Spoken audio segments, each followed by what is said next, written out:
ṣe tó wá rù hàn gàgàn báyìí. Wo mẹ́wàá ń ṣe nílé fásùn lóru. Ẹ̀yọ́ ni ya kódà rí ìdẹ́gbò fẹ́ jágara. Wo òun ló mọ̀ fún rẹ̀. Ní tó tó báyìí ló ń dé mara Akíbádé lọ jẹ́ ń gbọ́ látọ̀dọ̀ yìí. Níbi tí Sulafin wà. Sulafin lọ́kọ̀ ẹ̀. Fún àwọn kára ojú ríran dédé kára ríro ìgbàgbé ọwọ́ kan ẹ máa lo Sulafin kára dúró dédé ẹ máa lo Sulafin kára ọmọkùn egbò igi àtàtà la fi ṣe. Sulafin wà ní olómi àtọ́níyẹ̀kọ́ pọ́ọ́dà àjọ NAFDAC sì jẹ́ lóǹtẹ̀ gbà. Àpapọ̀ kí òkú ìbílẹ̀ ni tó dènà àìsàn ètò àtọ̀jú tó ń fa ọ̀pọ̀ ṣúgà ságọ́ ara. Iléeṣẹ́ Alhaji Dr. Sulaiman Lawal Ẹgbẹ̀jì Ògbómọ̀ṣọ́ náà ló ṣe Lawafin ti ẹ̀kọ́ ọkọ̀ jẹ̀dí. Sẹ́wà ní Ẹgbẹ̀jì Aláwòye Villa. Làkà Òkété Bálẹ̀ Jẹ́rù nílùú Ògbómọ̀ṣọ́. Wọ́n tún wà ní Abraham Adesanya Shopping Complex. Lẹ́yìn Onípàánù Police Station nílùú Èkó. Ọ́fíìsì Sulawok Shadow Medical Nigeria Limited nílùú Ìlọrin wà ní àdójúkọ Methodist Church. Agbègbè Ọlọ́run Ṣòfògè Akíbádé. Ọ̀rọ̀ náà ni ẹ ti gbọ́ yẹn gbogbo ẹ̀yin tí ẹ wò wá Sulafin tí bàbá wa Suleiman Ẹgbẹ̀jì ti ìlú Ògbómọ̀ṣọ́ tí wọ́n tún ẹsẹ̀ gbé jáde Sulafin ẹ wo Sulafin ní ìwò náà tó ẹsẹ̀ jáde ni egbòogi wọn náà láti ṣe kí ni wọn là tún fi ṣe àwọn ọmọ olóyè kó wa máa lo Sulafin ẹ wo Sulafin yìí gbogbo àwọn tó wọ́n pé àwọn ń tọ̀ sẹ́rẹ́sẹ́rẹ́sẹ́rẹ́ tí wọ́n kó àtọ̀ sí ìwọ obìnrin tójú ara yún àbí ìwọ ọkùnrin tó ń tọ̀ tí tó bá ti wá tọ̀ tán ní ìṣẹ́jú ń lọ ń tọ̀ àbọ̀ wá tọ̀ tán ẹ̀jí tún wá ń jáde níbi nǹkan ọmọkùnrin ẹ wo ń tọ́ máa lò ní àbí gbogbo ara wá ń ru ẹ gbogbo nǹkan wá ń ṣe ẹ ọ̀wá mọ̀ nǹkan tó ń ṣe ẹ mọ́ ó ní Sulafin ni kò sí bọ́tí fẹ́ sí náà ju pé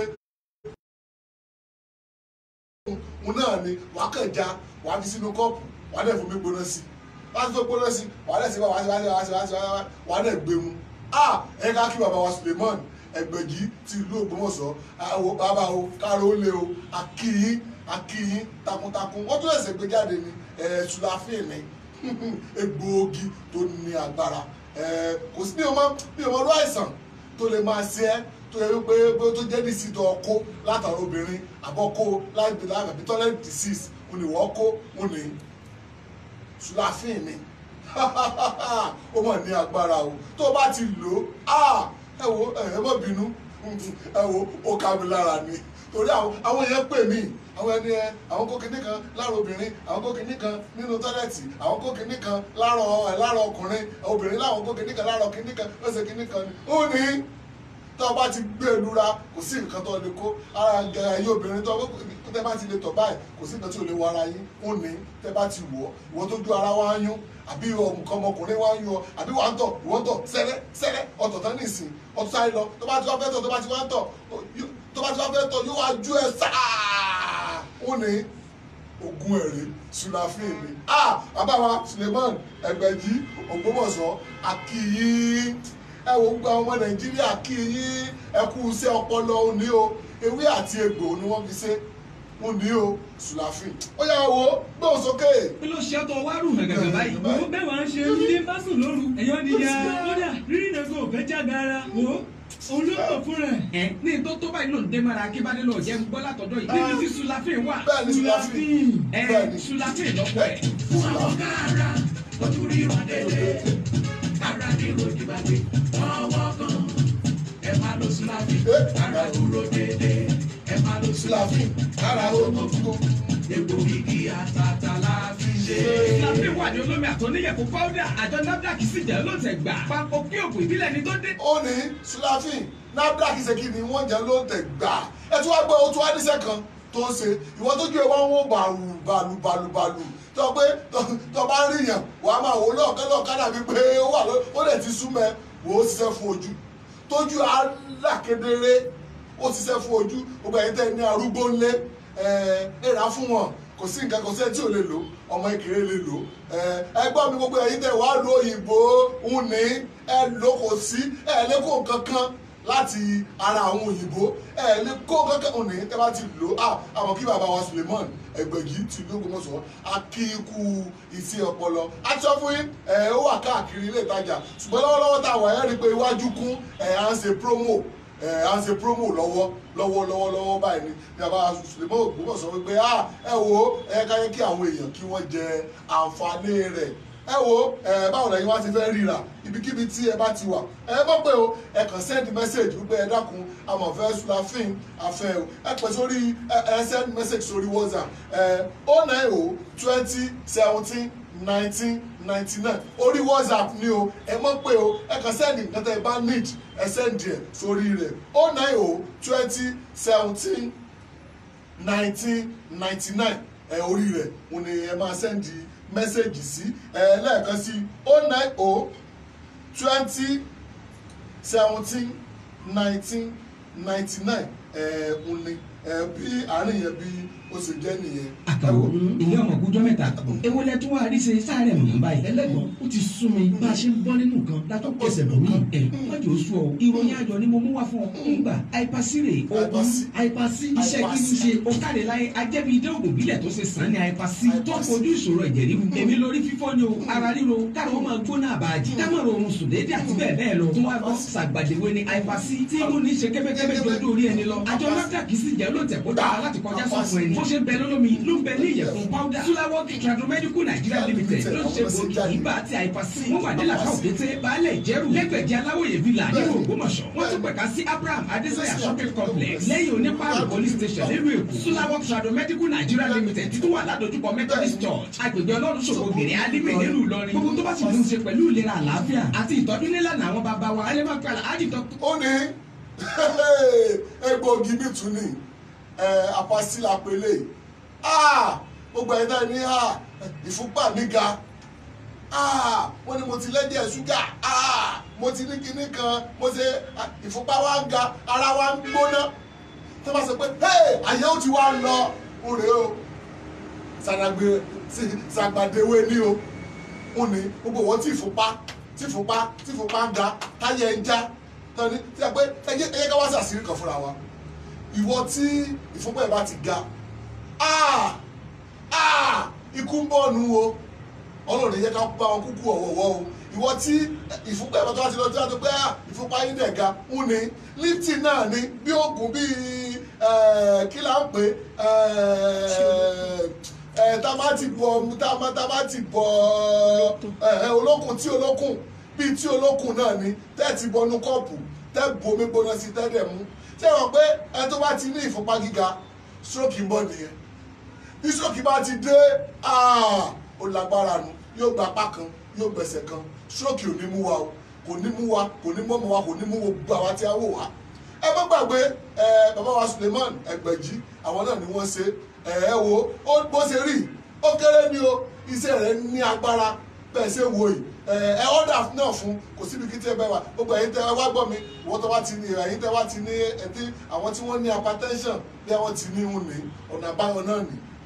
ẹ jẹ́ kí wọ́n lò ó ẹ fún wọn ẹ fi sínú kọ́ọ̀pù ẹ fi sí láàárọ̀ ẹ fi sí lọ́sàn-án kò tí ẹ nígbà tẹ́ ẹ lè mú kẹ́mú tó ní sìn láàrin bíi 2 hours ẹ tún lè lò ó ẹ tún lè mú kò sígbà tẹ́ ẹ lè lò ó ẹ lè fi sómi ẹ lè fi sínú kiri ẹ lè kó sínú omi gbóná kẹ́ kó sínú flask wá kí wọ́n máa yọ ọmú kò lẹ́dìnrún rárá kò sígbà tẹ́ ẹ̀ lè mú hypertension ní mú wa o ẹ wo ó ní agbára bàbá wa Suleiman Ẹgbẹ̀jì á ṣe promo lọ́wọ́lọ́wọ́ báyìí náà ni àwọn ni wọ́n sọ bẹ́ẹ̀ wípé kìíní púpọ̀ ẹ̀yin tẹ́ wà nílùú òyìnbó kò síbi tí ẹ̀yin wà tẹ́ sọ wípé níbo la ti lè ríra ẹ má gbàgbé ẹ ká send message ẹ order fún tẹ́ bá order fún wọn gbé dẹnu náà yín wọn á gbé dé ẹnu náà yín wọ́n á gbé dé ẹnu náà yín o wọ́n á gbé dé ẹnu náà yín dáa ẹ̀wò ẹ̀ka tó kọ sí. ilé ọmọ kújọ́ mẹ́ta ewu lẹ tún wá rí ṣe sáré mọ̀ báyìí. ẹlẹ́gbọ̀n ó ti sún mi bá a ṣe ń bọ́ nínú nǹkan látọ́ kẹsẹ̀ bọ̀ mí. mọ́jọ́ sọ ìròyìn ayọ̀ ni mo mú wá fún ọ ńgbà àìpàsírè ogun àìpàsí iṣẹ́ kí ní ṣe o káre láyé ajẹ́bi idé ògùn bílẹ̀ tó ṣe sàn ní àìpàsí tó ń kojú ìṣòro ẹ̀jẹ̀ ríru èmi lórí fífọ́ ni o ara ríro káàrọ̀ wọn máa gbó. gbogbo ọtọ lẹ́jẹ̀ ríru tára ẹ̀ wá ń gbóná táwọn arúgbó yín táwọn àlẹ táwọn fò ní kúfọ̀ láǹdé ó ní ẹ lò ó tá bá lò ó wọn á jí pépé ni àwọn kan sáárá sí bàbá wa Suleiman Ẹgbẹ̀jì ti ìlú Ògbómọ̀ṣọ́ wọn á kan sáárá sí wọn pé wọn kú iṣẹ́ ọpọlọ ẹ wá gbọ́ mi gbogbo ẹ̀yin tẹ́ wà ní Amẹ́ríkà tẹ́ wà ní US gbogbo ẹ̀yin tẹ́ wà ní Kaduna tẹ́ wà lẹ́kọ̀ọ́ tẹ́ wà ní Minna ìròyìn ayọ̀ ni wípé ó ti wà ní àrọ́wọ́tó yín náà ẹ kàn ti send message ẹ text sí orí WhatsApp number wípé ẹ dákun afẹ́ nǹkan báyìí afẹ́ nǹkan báyìí afẹ́ nǹkan báyìí yóò dẹ̀ ṣe kí ni yóò dé ọ̀dọ̀ yín ẹ pè sí orí ẹ send message sórí WhatsApp yìí 090 20 17 19 99 bí àárín yẹn bí ó ṣe rí nìyẹn. jẹ̀díjẹ̀dí ó sì mọ tipẹ́tipẹ́ àtìgbà tí mo ti mọ Lawafin ti ẹ̀yìn ríro kankan nǹkan oṣù tí ó ṣe déédéé fọmọbìnrin Lawafin ti ìmọ̀kẹ́lúra. òdodo ọ̀rọ̀ bọ́mi ti kóró náà tójó kàtàkàtà kóró ọ̀gbẹ́lẹ̀ bẹ́ẹ̀ náà lògùn ìbílẹ̀ Lawafin ti wú jẹ̀díjẹ̀dí ti gbòǹgbò ti gbòǹgbò ẹ̀yìn romẹ́yìn dúdú ti kànjẹ̀gbọ̀n ibà ti rógo nǹkan àlejò ọmọbìnrin tí ò ṣe déédéé dàbó múnira dání gbogbo ọlọ́mọkùnrin tó ti dakúrẹ̀ tẹ̀ ní Lawafin tí ó tún lára sọ bí ẹni sọ gbàdójúlówó ọkùnrin ìkókó ẹ tún wá gbọ́ o Lawafin popular tea náà lọ dára fáwọn tó ń wojú olúwa fọ́mọ Lawafin tea tẹ́ ti mọ̀ bí àmọ́wó náà ló tún yíra padà dé pẹ̀lú agbára lápapọ̀ àjọ NAFDAC ṣe jẹ́ ló tẹ̀ gbà Lawafin tea ló jáde láti Sulawok Tradomedical Nigeria Limited tẹ́wà ní Ẹgbẹ̀jẹ́ Aláwòye Villa. ó ní Lawafin bàbá wa Suleiman Ẹgbẹ̀jì ti ìlú Ògbómọ̀ṣọ́ akíyín o àtúnkí lẹ́ẹ̀kan sí Lawafin ogun jẹ̀dí tó ní agbára ni ní báwa ṣe ń ta pépé ni a ti gbẹlura àwa ń gbẹlura ní nígbàkúgbà lóòrèkóòrè ń làwa ń gbẹlura Lawafin ẹ wá gbọ́ sẹ́rí Lawafin yìí bó ṣe ní oní powder bẹ́ẹ̀ náà ló ní olómi ọmọdé lè lò àgbà lè lò oní powder náà ọmọdé lè lò àgbà lè lò ẹ má gbàgbé o bàbá wa Suleiman Ẹgbẹ̀jì ló ti ewé àtegbò náà ní o ni wọ́n fi ṣe ewé tá a ní lẹ́ǹpùlé wa ewé tó ń sọ̀rọ̀ lẹ́ǹpùlé wa tá a gbìn tó wà ní oko wa òun náà ni àwọn bàbá wa Suleiman Ẹgbẹ̀jì ni wọ́n pò papọ̀ ní o Lawafin ẹni pé ìgbà kan wọ́n á ní tíjẹ̀dí bá mú wa ẹ yẹ ká lọ já ewúro ká pò papọ̀ mọ́ kinní kan ká wá gbó ká wá fi iyọ̀ díẹ̀ sí ká wá mú ẹni pé ìgbà yẹn á ní tí mo mọ̀ lóyún mọ̀ ṣe kí ni o kó pé ó ní èmi ò mọ̀ gbogbo ẹ̀yin tẹ́ jẹ́ dírẹ́fà àbí wọ́n wá ń wọ ọmọ ni ìdọ̀tí ti wá wà níbi tó yẹ kó mọ tó yẹ kí àtọ̀ ọkùnrin àti tóbìnrin tó yẹ kó ti papọ̀ tó yẹ kó ti wá jọmọ ìdọ̀tí ti wá di òní Lawafin ni tó bá ti gbèrúra bí ní tìlú náà ti rí ṣùgbọ́n lè tiẹ̀ wá yàtọ̀ ń tiẹ̀ ẹ̀yin ẹ mú ògì ìwọ tọjọ́ obìnrin tọjọ́ ọkùnrin ẹ mú ògì tó gbóná ẹ já méjì sí tó bá ti tíjẹ̀dí ti wà nú ara ẹ gidi ìwọ kàn já méjì ó yà kó papọ̀ ó yà wá gbé mu ẹkùn ọkọ̀ òkè Lawafin olóṣèkí ni olóúnjẹ bẹ́ẹ̀ ẹ wo adúpẹ́ lọ́wọ́ bàbá wa Suleiman Ẹgbẹ̀jì ti ìlú Ògbómọ̀ṣọ́ tí ó fi rú àǹfààní tí wọ́n fi kalẹ̀ ẹ má gbàgbé ibikíbi tí ẹ bá wà tí ẹ bá fẹ́ ọ̀dà fún Lawafin ẹ kàn ti kàn sí wa lórí WhatsApp number wa ẹ kàn sí 090 20 17 1999 ẹ kàn sí tẹ bá ti kàn sí wa níbẹ̀ Lawafin. Lawafin herbal mixture. Lawafin ògbókan kí egbòogi. bẹ́ẹ̀ni o tòrò fínní níṣẹ́ Lawafin herbal mixture lágbo ara. ó yọ ọ̀rọ̀ ara fọ̀dọ̀ tí ara mọ́ kanga. ìtọ̀ ṣúgà jẹ̀díjẹ̀dí ìbáradì tó ń roni gorogo. ìfúnpá gíga ibà táífọ̀ì. ara ò jí gbégbé àbí òmókun dáadáa. ọkùnrin tí ò ní ṣe ṣe akọni. obìnrin tí kò sọ ẹ̀ ṣe ségesège. Lawafin herbal mixture ní kó lò. NAFDAC ló ń tẹ̀ gbà. ilé-iṣẹ́ Sulawok Pharmaceutical Nigeria Limited. ó wà number 1 Ewu Olóyè Street Ìtàsọ́ni Ṣàgámù ìpínlẹ̀ Ògùn ló ń produce. ó lè ti gbọ́ yẹn Lawafin bó ṣe jẹ́ ní ibi tí Lawafin nìyẹn ẹ má gbàgbé Lawafin olómi àti Lawafin oní powder gbogbo ayé tí ẹ wò wá iná lè béèrè tó bá tásìkò ẹ lè pè wọlé láti béèrè tó bá béèrè èèyàn méjì tó bá tiẹ̀ kọ́kọ́ pè wọlé á fún wọn ní Lawafin bá ti béèrè pé àìsàn wo ló ń sọ àìsàn báyìí ni á fún olóògùn rẹ̀ ní bíbí ẹ má gbàgbé nọ́mbà tá a pè yẹn òun náà ni ẹ máa pè sí 090 20 17 19 99 ibi tí ẹ máa pè sí òun náà nìyẹn. Ẹ má gbàgbé Lawafin òun náà ni ó wà ní bíbí bàbá wa Suleiman Ẹgbẹ̀jì ti ìlú Ògbómọ̀ṣọ́ iṣẹ́ ọpọlọ. Ẹ yẹ ká tiẹ̀ wò ẹ yẹ ká tiẹ̀ try ẹ yẹ ká kó bàbá wa Suleiman Ẹgbẹ̀jì ẹ yẹ ká pè wọ́n wọlé ẹ yẹ ká gbọ́ nǹkan táwọn náà ti fẹ́ sọ lórí product yìí kọ́lọ̀ jẹ́ píkì kọ́ọ̀lù kọ́lọ̀ jẹ́ torí bàbá busy ṣùgbọ́n ẹ yẹ ká wò wípé bóyá bàbá tiẹ̀ bí àwọn lè gbé kọ́ọ̀lù ká lò wọ́n lóògùn ẹnu ó ti ríǹgì o.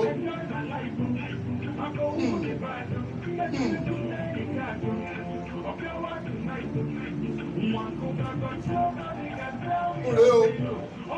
bàbá Ẹgbẹ̀jì Ògbómọ̀ṣọ́ ṣé ẹ rí o ẹ dákọ̀ yẹ kán rí dáadáa o ṣé ẹ ti rí wọn píkì ẹ ká tún pè wọ́n lẹ́ẹ̀kan sí ẹ yẹ ká pè wọ́n lẹ́ẹ̀kan sí o bàbá wa Suleiman Ẹgbẹ̀jì ti ìlú Ògbómọ̀ṣọ́. Ẹ má gbàgbé gbogbo ẹ̀yin tí ẹ ń wò wá ẹ máa pè wọlé ẹ máa béèrè mo rẹ̀ sọ fún gbogbo ẹ̀yin tẹ́ wà US tẹ́ wà l'Amẹ́ríkà tẹ́ wà ní US bẹ́ẹ̀ yìí fẹ́ ọ́dà fún ni kò síbi tí oògùn wa kò síbi tí ò lè dé ẹ̀dẹ̀mọ́gbà gbogbo ẹ̀yin tẹ́ wà ńlọrin ẹ máa bọ̀ ní Asadam ẹgbẹ́ ìyá àdòwò olóúnjẹ ní Asadam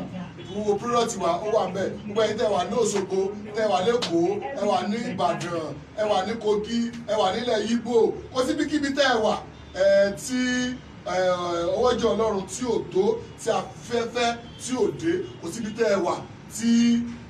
product wa tí ò ti ní kàn yín lára ẹ ti rí báyìí àpò bàbá òpìkì kọ gbogbo ẹ̀yin tẹ́ máa pè bàbá pé bàbá ẹ dákun àti ẹ̀ ń pè ẹ̀ pìkì kọ ẹ wá wò sáfẹ́ gbó lọ́wọ́ bàbá ni táwọn kan fi ń pè wọ́n nísìn táwọn fi pìkì kọlù bàbá bísí ni bí àṣẹ tán ń ṣe lọ́wọ́ nísìn bí àbá wà nugbó tán lọ ń jẹ ewé àtegbò bí àwọn àbí tán ti ń sa ewé káàkiri báyìí òun làwọn dẹ̀ ń pè wọ́n ẹ̀rí pé wọ́n pìkì kọ́ ẹ ti wá rí báyìí gbogbo ẹ̀yin tẹ́ ń pè wọ́n tẹ́ sọ pé àbó pìkì kọ́ ẹ má bínú tó bá ẹ̀rí pé nísìn bí ẹ̀ka tó parí àbá ti lè ṣe tán kí àbá ti kí ni kí bàbá pè wá padà ṣùgbọ́n gbogbo ẹ̀yin tẹ́ wà l'Ógbómọ̀ṣọ́ tẹ́ súnmọ́ bàbá wa Suleiman Ẹgbẹ̀jì ẹ bá a sọ fún wọn wípé a wà lórí ètò wà live tí a ṣe program lọ́wọ́ báyìí wípé kí wọ́n ṣe kí ni pé kí wọ́n pè wá wọlé gbogbo ẹ̀yin tẹ́ kọ́ wò wá fún ìgbà àkọ́kọ́ ẹ lọ sí orí YouTube wa Adùn Àṣà Yorùbá TV ẹ máa bá gbogbo iṣẹ́ bàbá tí wọ́n ti sọ ó wà ní orí rẹ̀ ní orí YouTube Adùn Àṣà Yorùbá TV subscribe sórí rẹ̀ bàbá ń po àwọn iṣẹ́ kan pọ̀ lọ́wọ́ torí tó bá jáde ẹ̀ lórí Facebook orí YouTube lẹ́ẹ̀tì rí wọ́n pè ní àṣírí owó àṣírí mo pé àṣírí owó ó ní bàbá pé orí YouTube lẹ́ẹ̀tì máa ṣe kí ni lẹ́ẹ̀tì máa rí adúpẹ́ lọ́wọ́ gbé ẹ̀dẹ̀ má gbàgbé ẹ láìkí péjì wa ẹ ṣí àwọn prógrámù gbogbo àwọn prógrámù tó wà ń bẹ̀ ẹ ṣí ẹ jẹ́ ká lómi náà ṣe kí ni ẹ jẹ́ ká lómi jàǹfààní rẹ̀ ẹ fọ́lọ̀ wa ẹ dẹ̀ pé tí kan bá rú yín lójú ẹ pè wá ẹ béèrè lọ́wọ́ wa ẹ béèrè lọ́wọ́ wa ẹ̀yin tẹ́ fẹ́ pè wọlé ẹ máa pè sórí 090 20 17 1999 ẹ kàn béèrè àbí káwá béèrè lọ́wọ́ yín èèyàn mẹ́ta tó bá kọ́ pè wọlé á fún wọn ní Lawafin a lè fún wọn ní olómi a lè fún wọn ní oní powder awambi pẹ̀lú wa. Lawafin herbal mixture. Lawafin ògbóǹkangí egbòogi. Bẹ́ẹ̀ni o, Lawafin ní iṣẹ́ Lawafin herbal mixture lágbo ara. Ó yọ ọ̀rọ̀ ara fọ̀dọ̀ tí ara mọ́ kanga. Ìtọ̀ ṣúgà jẹ̀díjẹ̀dí, ìbàràdì tó ń roni gorogo. Ìfúnpá gíga, ibà táífọ̀ì. Ara ò jí gbégbé àbí òmókun dáadáa. Ọkùnrin tí ò ní ṣe ṣe akọni. Obìnrin tí ń kó oṣù ẹ̀ ṣe ségesège. Lawafin herbal mixture ní kó lò. Nàdàkìlù ló ń tẹ̀ gbà. Ilé-iṣẹ́ Sulawok Pharmaceutical Nigeria Limited. Ó wà #1 Ewu Olóyè Street. Ìtàsọ́ní Ṣàgámù ìpínlẹ̀ Ògùn ló ń produce ẹ̀. Tó tún package. Ọ̀rọ̀ ti gbọ́ yẹn wá gbọ́ àṣírí kan wá wà gbogbo àwa ta ní typhoid. Ògùn ìmọ̀ ṣiṣẹ́ fún o. Ògùn ìmọ̀ ṣiṣẹ́ fún o. Àbíwọ̀tọ̀ ní ọgbẹ́ inú. Ògùn ìmọ̀ ṣiṣẹ́ fún o. Àbẹ́yìn wọn ń ru ẹ. mi ò mọ nǹkan tó lè máa sí ẹ tó pé jẹ̀díjẹ̀dí wá ni ẹ̀yin tó jẹ́ dírẹ́bà ẹ̀yin tó pé iṣẹ́ ìjókòó ń lẹ́ ń ṣe ń rèé tẹ́ bá gbèlúra ayayayayayayayayayaya ẹ bá wo bí àbá wa Suleiman Ẹgbẹ̀jì bí àwọn ló dẹ̀ fẹ́ wọlé bí àwọn náà fẹ́ wọlé ẹ yẹ ká wò ó yẹn bí àwọn ló fẹ́ wọlé bí àwọn náà fẹ́ wọlé ẹ yẹ ká wò ó ẹ yẹ ká wò ó ẹ yẹ ká wò ó ẹ yẹ ká wò ó ẹ yẹ ká wò ó ẹ yẹ ká wò ó ẹ yẹ ká wò ó bàbá wa Suleiman Ẹgbẹ̀jì àwọn kọ́ o ṣé ẹ ti wá rí báyìí gbogbo ẹ̀yin tí ẹ ń wò wá òun náà nìyí ẹ ti rí báyìí lawafin egbòogi oní wọ́n ṣe kí ni oní wọ́n fi ṣe ẹ má gbàgbé ẹgbẹ́ tí ẹ ń wò wá ẹ pè wọlé ẹ béèrè béèrè ẹ béèrè béèrè ẹ béèrè béèrè ẹ béèrè béèrè ẹ béèrè béèrè lọ́wọ́ wa ẹ béèrè béèrè o ẹ béèrè béèrè ẹ béèrè béèrè ẹ béèrè béèrè. ọkùnrin tó lè jẹ́ pé bá ti dojú iṣẹ́ kò lè dàgé náà lò dáadáa kò lè dàtẹ̀kọ́lẹ̀ ọ̀dọ́ nǹkan ọkùnrin kéré jọjọ rí ẹ lọ́wọ́ àlùjọ kankan ní solution sọ̀rọ̀ rẹ̀. ó kárí ọkọ mi ohun tí mo ṣe máa ń gbà tiẹ̀ nìyẹn. ó ti rí àwọn ọkùnrin tó yá kílára tá a dá mọ̀ wípé kárakára ní sẹ́ẹ̀lù tó gẹ́gẹ́ náà alukọ́rí bí káfí lágọ́ ara olómi ẹ̀ wá olóṣè náà wá méjèèjì ló ń ṣiṣẹ́ bí àríra lágọ́ ara ó ń mara gba yagiyagi ó ń fúnni lókun àtagbára tá a nílò láti máa ṣiṣẹ́ akọni bí nǹkan ọmọkùnrin bá kéré jọjọ orí ẹ̀ lọ àlùjọ gẹ́gẹ́ náà alukọ́rí bí káfí ní kò gbẹlura kò dúró déédéé ọ̀pá ìhun náà tọ̀tọ̀ọ̀tọ̀ wàá máa ṣínà bọ̀lẹ̀ ká. ẹ wo ẹ má gbàgbé àlùjọ gẹ́gẹ́ lélẹ́yìí ọlọ́tí ní olómi ní gbọ́ àlùjọ gángan ẹkùn ọkọ àtẹkànlẹ̀ gbọ̀n ọkùnrin wọn làwọn eléyìí bá wí ẹ̀yin tẹ́ jẹ́ ọkùnrin mo máa sọ màá ní wọ́n tó bá jẹ́ ọkùnrin tó o bá lè ṣe déédéé lọ́dọ̀ aya rẹ ọlọ́mọ ẹ̀ka aya rẹ kó di ayaláya ń rèé bóyá àwọn kan ọmọkùnrin ẹ ó kéré jọjú orí ẹ lọ ń rèé ìwọ tó o bá lè mu ọlọ́tí olómi rè ẹni pé olómi lèmi náà máa mu èmi náà lè mu ọlọ́tí ṣùgbọ́n ìwọ gbèlúra dẹ́wò àlùjọ gángan ni ó ní ẹni àti kó dé báàgì àti kó dé ó ti pọ̀ lẹ̀ àìdúpẹ́ lọ́wọ́ ẹ̀yin tẹ́ wà ní US àwọn tó wà ní Dubai àwọn tó wà ní Amẹ́ríkà àwọn tó wà ní gbogbo ibì kan tí wọ́n ṣe kí ni tí wọ́n kún wa ẹ ọ̀dà fún mo sọ fún yín kò síbi tẹ́ ẹ dé tẹ́ bá ti lè pè wá sórí nọ́mbà wa ta send messages wa dá ẹ dákun àmọ́ nídìí àlùjọ gángan yìí kò síbi tí ò lè dé kò sí ọmọ àdé ọ̀dọ̀ yín kò síbi tá à ní tí ó tẹ́ bá ọ̀dà fún tí ò ní dé ọ̀dọ̀ yín àlùjọ gángan owó wọn tí nǹkan ọmọkùnrin ẹ tó wá kéré ó kéré jọjú orí rẹ lọ ó ṣe kíní kan ó ní tó wá ti gbé ìlúra gbogbo ẹ̀dá ẹ̀ ṣiṣẹ́ lọ wípé ó ní ọwọ́ àṣẹ kan sùn lọ láìláì ó ní ẹgbẹ́ ìlú àgbà yín tẹ́wàá lóyìnbó mo rọwọ́ yín bẹ́sẹ̀ wọ́n dà fún tàbí ẹ̀rẹ́ pé gbàgbé ṣiṣẹ́ gbàgbé mọ́ ọ̀lù dáadáa ọmọ gbọ̀ngbọ̀ngbọ̀n kéré jọjọ orí ẹ̀ lọ wò ó àlùjọ gángan ní solution sọ̀rọ̀ rẹ̀. ó kárí ọkọ mi ohun tí mo ṣe máa ń gbà tiẹ̀ nìyẹn. ó ti rí àwọn ọkùnrin tó yá kílára tá a dá mọ̀ wípé kárakára ní sẹ́ẹ̀lù tó gángan náà alukọ́rí bí káfí lágọ́ ara olómi ẹ̀ wá ọlọ́tí ẹ̀ náà wá méjèèjì ló ń ṣiṣẹ́ bí àríra lágọ́ ara ó ń mara gba yagiyagi ó ń fúnni lókun àtagbára tá a nílò láti máa ṣiṣẹ́ akọni bí nǹkan ọmọkùnrin bá kéré jọjọ orí ẹ̀ lọ àlùjọ gángan náà alukọ́rí bí káfí ní kò gbẹlura 049765304 bẹ́ẹ̀ alukọ́rí bí káfí ìwọ náà gbẹlura kó gbà kó kọjá bẹ́ẹ̀. ó lè láti gbọ́ yẹn àlùjọ gángan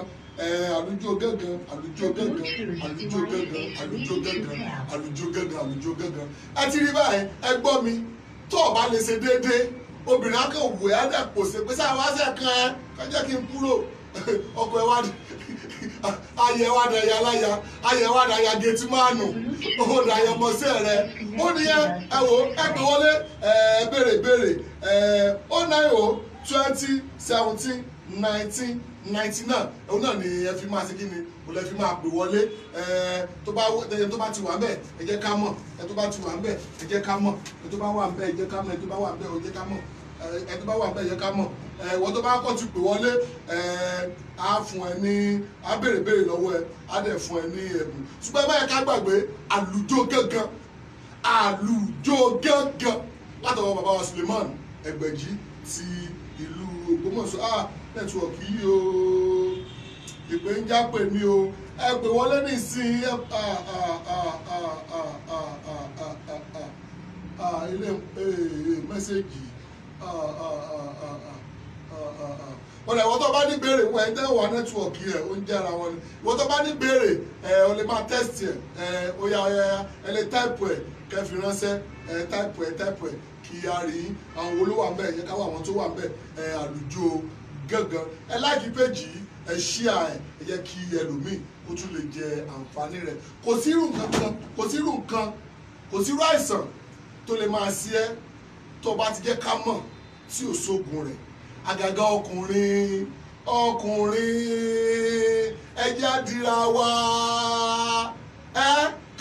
káyà wa má da ya láya kí girlfriend wa má di oní girlfriend ẹ wọ́n kàn máa fóbìnrin lówó lásán ẹ máa fún ní kínní ẹ máa fún ní pọ́nrán tọmọkàn tó pè pọ́nrán ẹ máa fún pọ́nrán ìwọ tí pọ́nrán rẹ kéré òní àlùjọ gángan ni àlùjọ gangan bí àárín yẹn bí òṣèré yẹn ẹ bẹ́ẹ̀ ká wá gbàgbé Jagunlabi ẹkùn ọkọ̀ òkè one stone ni one stone èmi ò mọ rú malaria ẹgbọ́n mi ọlọ́ngbọ́ kì í ṣe pé torí àbí torí pé a fẹ́ tajà gbogbo product tó wà lẹ́yìn ẹ rí ẹyẹ bọ̀ rí ẹyẹ kó di ọ̀la tó bá ti dọ̀la bàbá wa máa pè wọlé live á dẹ̀ jẹ́ kí àwọn tí wọ́n ti lò ó á jẹ́ kí bàbá wa máa ṣàlàyé bí òògùn ìṣe jẹ́ ọ̀rọ̀ sọ̀rọ̀ sọ lórí atẹ́gùn ni pẹ̀lú one stone yìí èmi ò mọ̀rú malaria mi ò mọ̀rú àìsàn tó jẹ́ ibà tó lè máa ṣe ẹ́ tí one stone yìí ò kápá rẹ̀ wọ́n ní gbogbo ẹ̀yin tẹ́ wà lovers wọ́n ní bá a ṣe máa sẹ́ǹdì ẹ̀ ní bá a ṣe máa pákéjì ẹ̀ sí ní ó ti wà síl àkàmọ́ akọ fóònù nàmbà yín sí àtàdírẹ́sì yín ó lè drop ẹ̀ sẹ́nu náà yín wọ́n ní one stone ní Ògúnbà tí wọ́n fi ewé àtegbò tọ̀ ní lọ máa lo product ní product tí kì í sàwọn aláṣẹ tí ó sọ ọmọ Nàìjíríà ló ṣe ewé àti egbò wọn ni wọ́n ṣe kí ni wọn ni wọ́n fi ṣe ẹ káwọ́ bí a lè rí ètè mi gan ló kù torí èmi gan ń lò èmi gan ṣe kí ni èmi gan ń lò ẹ̀yẹ wò ẹ jẹ́ kí n fi hàn yín kẹ́ẹ̀fì wo bó ṣe rí ó ní bí capsule ló ṣe rí ó ní ẹ ká kí bàbá wa Suleiman Ẹgbẹ̀jì ìlú Ògbómọ̀ṣọ́ ó ní mi ò mọ̀rú malaria yẹn tó bá sọ pé malaria ló mú ẹ malaria ló ṣe ẹ tí wàá fi wá máa wọ oògùn malaria kọjá kan ló mẹ́rin láàárọ̀ ló mẹ́rin lọ́sàn-án ló mẹ́rin lálẹ́ kó wá dọjọ́ kejì nínú èpè àbádùrà wàá máa ṣèkan fún mi ní one stone ní òkò kan ní tó pa igbe ẹyẹ ń ní one stone bàbá wa náà ló ṣe èyí lè wá wò ìmọ̀ ìjìnlẹ̀ lórí ewé àti egbò kí mo pè ìmọ̀ ìjìnlẹ̀ lórí ewé àti egbò ń ní adúpẹ́ lọ́wọ́ bàbá wa Suleiman Ẹgbẹ̀jì ti ìlú Ògbómọ̀ṣọ́ ǹjẹ́ a rí béèrè tá a bá rí béèrè ká dáhùn béèrè tá a bá rí béèrè ká máa lọlé ẹ má gbàgbé àlùjọ gángan làwọn fíìn kí lórúkọ ilé apasi lórí oríṣiríṣi ló wà níbí àlùjọ gángan oríṣiríṣi ló wà níbí ǹjẹ́ a rí béèrè. ẹnìkan ní báwo làwọn ṣe lè gẹ́tì ẹ̀ ní ìlú Ìbàdàn. ìlú Ìbàdàn mo ti sọ fún yín bẹ́ẹ̀ sì lè gẹ́tì ẹ̀ ní ìlú Ìbàdàn náà ni wípé ẹ send message irú nǹkan tẹ́ ẹ fẹ́ sórí 09020171999 ẹ kàn send ẹ̀ pé ẹ dákun afẹ́ one stone bí a páàkì méjì afẹ́ lawafin afẹ́ nǹkan báyìí tẹ́ bá ti wá ẹ wá sọ àdírẹ́sì yín tẹ́ bá ti sọ tẹ́ bá rẹ̀ ti sanwó ẹnu ìná yín tẹ́ bá irú ní ìsìn ibi tó ọjọ́ kù sí lónìí yìí o ẹ̀yẹ kàn sọ fún wa gbogbo ẹ dákun anídìí kan báyìí anídìí kan báyìí ẹ rí i pé kílẹ̀ tó sú ẹ balẹ̀ nù yín àbí láàárọ̀ ọ̀la ẹ kàn gbọ́ kókókókókókókókókókókó ẹ dẹ̀ rí báàgì wọ́n dẹ̀ gbé fún yín bí àárín yẹn ṣe rí nìyẹn gbogbo ẹ̀yin tẹ́ wà ní Dubai tẹ́ wà ní US tẹ́ wà ní America tẹ́ wà ní Canada gbogbo ẹ̀yin tẹ́ wà ní Togo tẹ́ wà ní Turkey gbogbo ẹ̀yin tẹ́ wà ní Kaduna tẹ́ wà ní Minna gbogbo ẹ̀yin tẹ́ wà ní Lúrẹ̀sì tẹ́ wà lọ́sọ̀gbọ̀ tẹ́ wà ní Gbàjọ tẹ́ wà ní Kírun tẹ́ wà ní Rèé gbogbo ẹ̀yin ará Ìlọrin gbogbo ẹ̀yin ará Ìlọrin tiẹ̀ kíra yín kú oríire ẹ máa bọ̀ ní àṣà ẹ máa lọ sí Asadam lágbèyàdòwò olóúnjẹ ẹ máa rí ọ́fíìsì nígbà tí ń bibẹ̀ ẹ̀yin ẹ lọ bẹ̀ ẹ rí sub-7 sub-9 náà sub-9 àti sub-7 ẹ̀yin ẹ lọ bẹ̀ kò sí product ẹ wá débi bẹ̀ tí ẹ ní bá agbègbè ẹ tẹ́ wà l'Ógbómọ̀ṣọ́ ẹ máa lọ sí ọ̀dọ̀ bàbá wa Suleiman Ẹgbẹ̀jì ti l'Ógbómọ̀ṣọ́ ẹ bá lọ́dọ̀ wọn bàbí ẹ bá wọn bẹ bàbí pé ẹ tẹ́ wà Ìbàdàn tẹ́ wà l'Ékòó ẹ ṣàpè sórí ẹ sẹ́ni mẹ́sẹ̀gì sórí nọ́mbà tí a dárúkọ yẹn ẹ rí i pé wọn á gbèdé ẹnu náà yín níta rí béèrè míì ká tó máa lọ ẹ tí o bá ti sí béèrè ẹ wọ́n gbàgbé adúpẹ́ lọ́wọ́ ẹ̀yìn tí ẹ ń wò wá adúpẹ́ lọ́wọ́ ẹ̀yìn tẹ́ ra dátà tẹ́ fi ń wò wá tẹ́ ẹ subscribe sórí YouTube channel wa tẹ́ ẹ follow wa lórí Facebook page wa adúpẹ́ o àmọ́ lóore o torí tí o bá sẹ́yìn àmọ́lé máa dára wa wo tí o bá sí kọ́ àlè máa dára wa wo ẹ̀dẹ̀ má gbàgbé ẹ rí i pé àwọn èèyàn wa wọ́n máa káàkiri irú ọ̀la ní ìsìn ẹ ti mọ ọ̀bí tá a máa wà a máa wà ní ìlú Ọ̀fà a dẹ̀ máa wà ní ìlú Òṣogbo láago 8 láì àṣírí ìràwọ̀ irú ìràwọ̀ ni wọ́n gbé wáyé lọ́la ẹ máa bá pàdé àdúpẹ́ lọ́wọ́ bá wa Suleiman Ẹgbẹ̀jì tó fi rú àsìkò yìí tó fi kalẹ̀ wọ́n lè di aago 10:00 ní ìlú Òṣogbo ẹ tún máa bá wa pàdé níbi ayẹyẹ ìṣẹ̀ṣẹ̀dé tí wọ́n fẹ́ ṣe wọ́n fẹ́ gbé ìṣẹ̀ṣẹ̀ wọ́n fẹ́ gbé lárugẹ ẹ máa bá wa ń bẹ̀ ẹ máa bá wa ń bẹ̀ ní ọ̀la ẹ má gbàgbé ẹ follow wa ẹ like wa ẹ share ẹ lọ sórí YouTube channel wa náà ẹ subscribe ẹ comment ẹ wo àwọn fídíò bàbá tó wà ń bẹ̀ ẹ wo àwọn fíìmù tó wà ń bẹ̀ ẹ wo àwọn skit tó wà ń bẹ̀ kò sí nǹkan tẹ́ bá dórí YouTube channel yìí kò sí nǹkan tó fẹ́ ìwọ tó ní nǹkan tá à ń ṣe yìí kò bá tiẹ̀ mu bọ́ síbẹ̀ ìwọ tó jẹ́ kìrìsìtẹ́nì wà bá wàásù mbẹ̀ ìwọ tó jẹ́ mùsùlùmí wà bá títì ẹ̀ ń bibẹ̀ ìwọ tó jẹ́ lẹ́sìn àbáyé wà bá ń bibẹ̀ kò sí irú orin tẹ wá tẹ̀ rí bibẹ̀ kò sí prógrámù tẹ wá tẹ̀ ní bá ń bibẹ̀ ẹ yẹ kó subscribe ẹ like page yẹn ẹ share ẹ subscribe sórí YouTube channel wa bẹ́ẹ̀ ṣe é ṣe yóò dára fún yín ẹ dẹ̀ mọ́ gbàgbé pẹ̀ntẹ́lẹ̀ fẹ́ rí bàbá wa Suleiman Ẹgbẹ̀jì ti ìlú Ògbómọ̀ṣọ́ dání wọ́n ń pè pé wọn ò bí kíkọ́ ibikíbi tó bá wà ìwọ kan gbéra sọ pé ọ lọ sí Ògbómọ̀ṣọ́ tó bá ti wá dé Ògbómọ̀ṣọ́ sọ fún ọlọ́kadà pé ọ lọ sí ọ̀dọ̀ bàbá wa Suleiman Ẹgbẹ̀jì ti ìlú Ògbómọ̀ṣọ́ ẹ wá sí kiri ilé wọn gangan ó ti kú òde pé ọ̀sán ìdíbẹ̀ kí ọba sọ pé àwọn tún dọ́jẹ láìláì ìwọ náà wá wo wà wá járọ wa nígbà tó bá bérò bí omi ìwọ náà wọ pé bàbá yóò lè píkì kọlù lóòótọ́ irú òní náà fi máa ń sinmi irú òní náà fi wá máa sinmi tó jọjọ́ Friday wọ́n máa sinmi lọ́jọ́ Thursday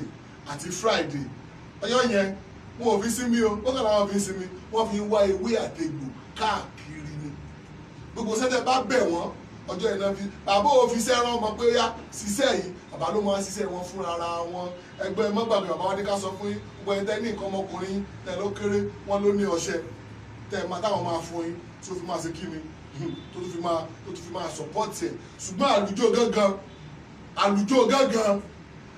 gángan tó apẹ́ ẹ̀kan ni wọ́n máa ṣe tó bá mú obìnrin aṣájáde kúrò ní yàrá ni kò sí bóbìnrin sọ pé òun ya wèrè tó ìwọ mú ẹ wo orúkọ tèmi ò yí padà Ọmọọba Abíọ́dún Kẹ́hìndé Philip ní orúkọ tèmi adúpẹ́ lọ́wọ́ ọ̀gájò adúpẹ́ àwọn ló bẹ́ẹ̀ ṣe ń wò wáyé àwọn ló yẹ kẹ́ máa rí wa wò adúpẹ́ lọ́wọ́ AZ náà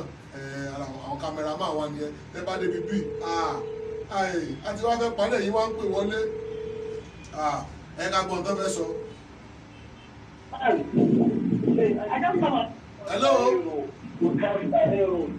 Hello.